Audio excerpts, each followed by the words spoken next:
दीदी आ गई।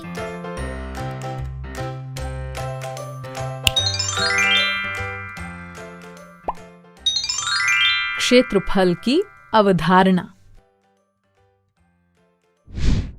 इस वीडियो में किसी वस्तु की सतह को ढककर क्षेत्रफल निकालना और इकाई वर्गों को गिनकर क्षेत्रफल निकालना।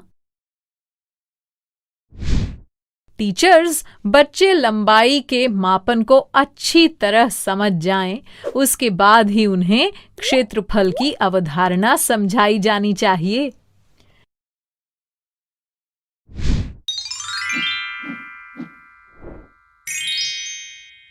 किसी वस्तु की सतह को ढककर क्षेत्रफल निकालना।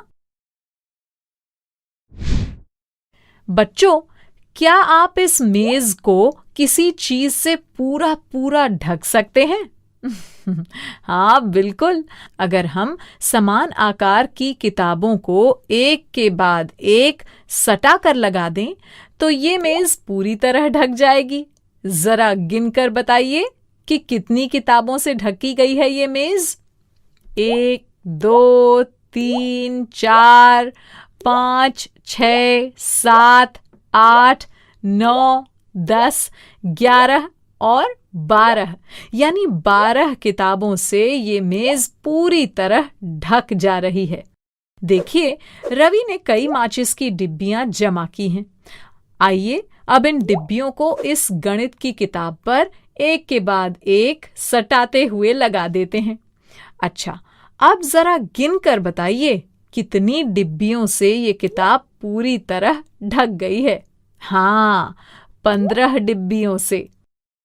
अच्छा, अब क्या आप इस किताब को इन चूड़ियों से ढक सकते हैं?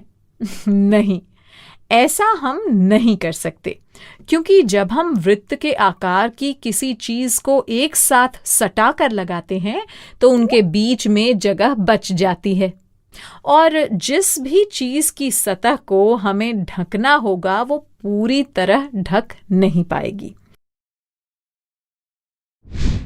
अच्छा, अब क्या आप इन दो आयतों को देखकर बता सकते हैं कि इनमें से कौन सा आयत बड़ा है? सोचो। अगर हमें ये पता चल जाए कि ये दोनों आकृतियां कितनी जगह घेर रही हैं, तो हम आसानी से बता देंगे कि इनमें से कौन सी आकृति बड़ी है और कौन सी छोटी। बच्चों, किसी आकृति की सतह जितनी जगह घेरती है उसे ही उस आकृति की सतह का क्षेत्रफल कहते हैं, और इंग्लिश में इसे कहते हैं एरिया। यानी हमें इन दोनों आयतों का क्षेत्रफल निकालना होगा, तभी हम बता पाएंगे कि इनमें से कौन सा आयत बड़ा है। ठीक, जैसे अभी हमने मेज को किताबों से ढका था और हमने देखा कि मेज इन 12 किताबों से पूरी तरह ढक रही है, यानी मेज का क्षेत्रफल इन 12 किताबों के बराबर है। बच्चों, किताबों से हर बार हम क्षेत्रफल नहीं निकाल सकते, क्योंकि किताबों का आकार तो छोटा बड़ा भी हो सकता है, और हर बार क्षेत्रफल निकालने के लिए क्या हम किताबों को जगह जगह लेकर चलेंगे? नहीं ना। तो बताइए कैसे निकालेंगे इनका क्षेत्रफल? आइए मैं आपको क्षेत्रफल निकालने का एक दूसरा तरीका बताती हूँ।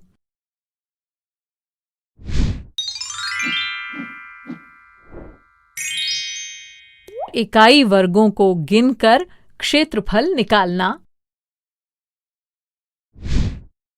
सबसे पहले इस पहले आयत की लंबाई को स्केल से 1-1 इंच मापते हुए इस तरह निशान लगा दीजिए, और फिर इसकी चौड़ाई को 1-1 इंच मापते हुए निशान लगा दीजिए। अब इन निशानों को मिलाते हुए सीधी और खड़ी लाइन खींच लीजिए। आपने देखा, इस आयत में 1 इंच भुजा के वर्गाकार खाने बन गए हैं। बच्चों, हम इन खानों को गिनकर इस आयत का क्षेत्रफल निकाल सकते हैं। आइए अब इन खानों को गिन लेते हैं। 1, 2, 3, 4, 5, 6, 7, 8, 9, 10, 11 और 12, यानी इस आयत का क्षेत्रफल 12 वर्गों के बराबर है। इसी प्रकार अब इस दूसरे आयत की लंबाई और चौड़ाई को 1-1 इंच मापते हुए निशान लगा देंगे। पहले आयत की तरह इसमें भी इन निशानों को मिलाते हुए सीधी और खड़ी लाइन खींच लेते हैं। देखिए, यहाँ भी बन गए वर्गाकार खाने। आइए अब इन्हें भी गिन लेते हैं। 1, 2, 3, 4, 5, 6, 7, 8, 9, 10, 11 और 12। अरे, इसमें भी 12 वर्गाकार खाने हैं। यानी ये दोनों आयत बराबर हैं और दोनों का क्षेत्रफल 1 इंच भुजा के 12 वर्गों के बराबर है। देखा आपने कैसे हमने वर्गों की सहायता से क्षेत्रफल निकाल लिया। अच्छा, अब क्या आप इन आकृतियों का क्षेत्रफल इन इकाई वर्गों को गिनकर बता सकते हैं? हाँ, देखिए, इस पहली आकृति में 1, 2, 3, 4, 5, 6, 7, 8 और ये 9, यानी कुल 9 इकाई वर्ग हैं। यानी इस आकृति का क्षेत्रफल 9 इकाई वर्गों के बराबर हुआ। ऐसे ही इस दूसरी आकृति में देखिए, 7 वर्ग हैं, यानी इसका क्षेत्रफल 7 इकाई वर्गों के बराबर हुआ। और ऐसे ही इस तीसरी आकृति में कुल 8 इकाई वर्ग हैं, तो इसका क्षेत्रफल 8 इकाई वर्गों के बराबर हुआ। देखिए, यहाँ इकाई वर्गों से बने ग्रिड पर कुछ आकृतियां बनी हुई हैं। क्या आप गिनकर बता सकते हैं कि ये आकृतियां लगभग कितनी इकाई वर्गों से ढक रही हैं? यानी इनका क्षेत्रफल लगभग कितना है? अरे, आपने ध्यान दिया, इन आकृतियों में कुछ वर्ग आधे हैं, कुछ आधे से ज्यादा और कुछ आधे से भी कम है। तो आप इसको कैसे गिनेंगे? देखिए, जो वर्ग आधे हैं, जैसे ये नीले रंग वाले, उन्हें हम आधा गिन लेंगे। पर जो आधे से ज्यादा हैं, जैसे ये लाल रंग वाले, उन्हें हम पूरा 1 वर्ग मान के गिन लेंगे। और जो आधे से कम हैं, जैसे ये काले रंग वाले, उन्हें हम नहीं गिनेंगे। तो आइए पहले इस त्रिभुज में वर्गों की संख्या गिन लेते हैं। इसमें 5 वर्ग आधे से ज्यादा हैं और 4 वर्ग पूरे हैं, तो कुल हो गए 9 वर्ग, यानी इसका क्षेत्रफल लगभग 9 इकाई वर्गों के बराबर है। अब इस चतुर्भुज में इकाई वर्गों की संख्या गिन लेते हैं।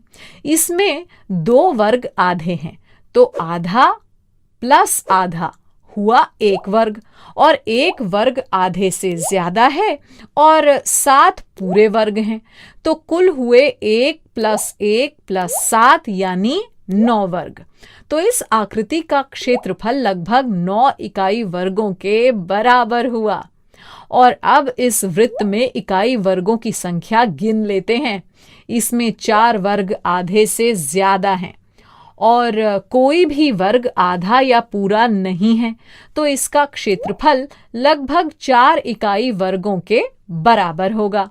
इसका मतलब हम किसी भी चीज का क्षेत्रफल ऐसे इकाई वर्गों से निकाल सकते हैं।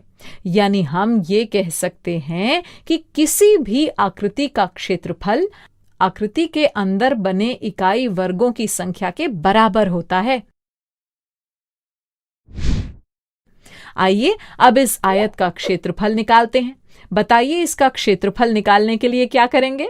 हाँ, लंबाई और चौड़ाई में 1-1 सेंटीमीटर मापते हुए निशान लगा देंगे और फिर इन निशानों को मिलाते हुए सीधी और खड़ी लाइन खींच लेंगे। देखिए, इस आयत में हमें वर्गाकार खाने मिल गए ना। अब इन वर्गाकार खानों को गिन लेते हैं। पहली पंक्ति में 1, 2, 3, 4 और ये 5 यानी 5 खाने हैं, और दूसरी पंक्ति में भी 5 खाने हैं, और देखिए तीसरी पंक्ति में भी 5 खाने हैं, यानी कुल हो गए 5 + 5 + 5 हुआ 15। यानी इस आयत का क्षेत्रफल 15 इकाई वर्गों के बराबर है। बच्चों, क्या हमें हर बार क्षेत्रफल निकालने के लिए इन वर्गों को गिनना पड़ेगा? सोचो, अगर किसी आकृति में 100 या इससे ज्यादा इकाई वर्ग हुए तो क्या हम 100 बार गिनेंगे? नहीं ना। आइए मैं आपको इसे गिनने की एक ट्रिक बताती हूं। इस आयत को देखिए, आपने ध्यान दिया, इसमें हर सीधी पंक्ति में इकाई वर्गों की संख्या समान है, और अगर हम पहली खड़ी पंक्ति में इकाई वर्गों को गिन लें तो हमें पता चल जाएगा कि आयत में कुल कितनी सीधी पंक्तियां हैं, और बस इन दोनों संख्याओं का गुणा करके हम आयत में कुल इकाई वर्गों की संख्या यानी आयत का क्षेत्रफल बता सकते हैं। अब क्या आप इस आयत का क्षेत्रफल निकाल सकते हैं?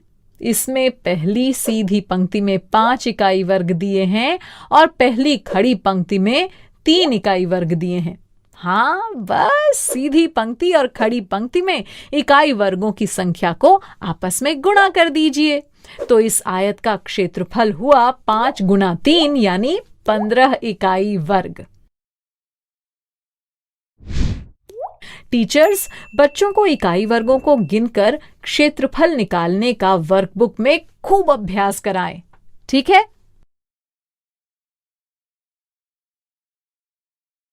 बच्चों, अब मैं जाती हूँ, कल फिर मिलने आती हूँ।